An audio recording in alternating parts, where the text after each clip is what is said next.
ايه يا بت؟ عملتي ايه؟ كل الناس بتوع الحضره جايين زي ما امرت. جدع يا بت. المهم قلت لهم ان الحاله مستعجله وجايين هوا، بس انت ما قلتليش هو احنا هنعمل ظهر لمين؟ وانت مالك يا حشريه؟ كل حاجه تسالي غوري.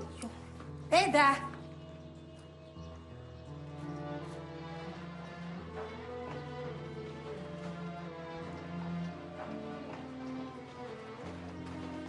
اطمني كله ماشي زي الفل.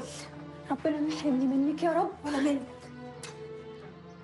انا عايزاكي تخلي بالك من نفسك، وانا هطمن عليكي من وقت للتاني، هحاول اجيلك. بس اياكش يا اختي ما راقبونيش انا التانيه ولا تبقى مصيب. والله ده اللي خايفه منه من الاول، وكنت عايزاكي مالكيش دعوه بالحكايه دي من اصله. ده انت اختي يا بت. هو انا انسى يوم ما هربت من رأفت وجيت عندك؟ ده انت شلتيني فوق راسك وما رضيتيش تسيبيني لما وصلتيني بايديك لغايه خالتي في الفيوم. رأفت غير البوليس يا دهبيه، وانا مش هربانه من البوليس وبس، انا هربانه من البوليس ومن الناس اللي عايزه تموتني ومش عارفه الاقيها منين ولا منين. حتى عز لو عارف ان انت اللي هربتيني مش هيسيبك في حالك. ينيله البعيد. اقطعوا سيرته هو واخويا في يوم واحد. هو يا اختي مش قالك انك مش هتشوفي وشه تاني؟ ما يغور بقى في 60 داهيه عنك.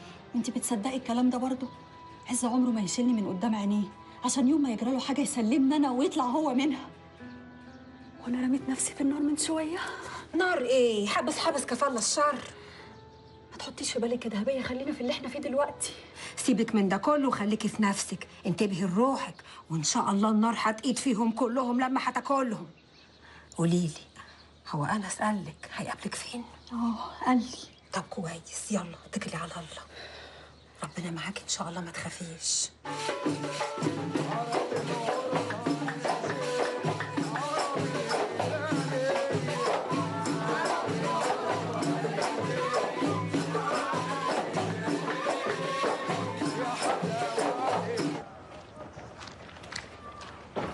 الله الله الله الله، يا دهبيه بقت بتقلب ولا ايه؟